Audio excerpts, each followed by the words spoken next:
So a few topics I want to touch on is Marjorie Taylor Greene, councilwoman situation with Councilman Jamaal Bowman.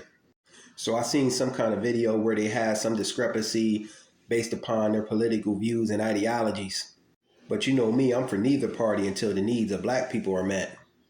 But in the video, you could see this Marjorie Taylor and Jamaal Bowman clearly laughing, but you could also tell there was some degree of them both being irritated.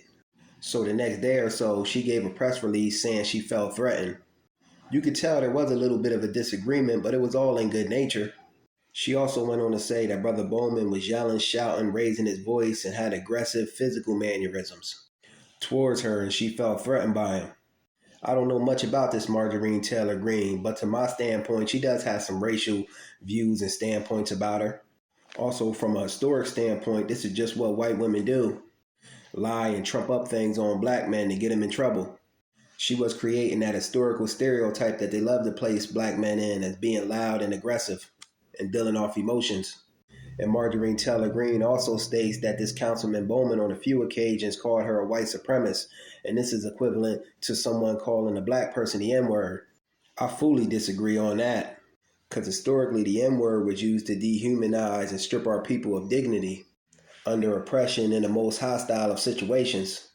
That's why I personally don't even use the word and don't feel rappers or anything like that should even use the N-word in their music. But I also do feel people are now running around calling every white person a white supremacist nowadays. And sometimes they aren't, but I'm not saying she isn't either. Now, the second situation I want to touch on is this city bike incident.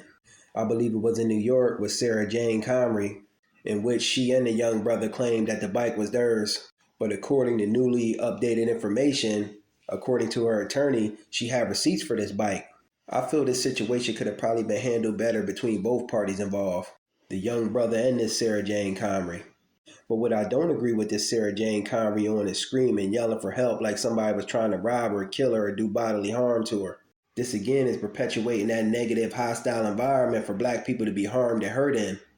If she wouldn't have been yelling and been calm, cool, collective, and showed the receipt, I'm pretty sure this young brother would have gave her the bike. I know at least I would have. But this historically ties into how some of them folks play as well. Do something and play the victim role. Lie, trump up things, make situations bigger than what they really even are.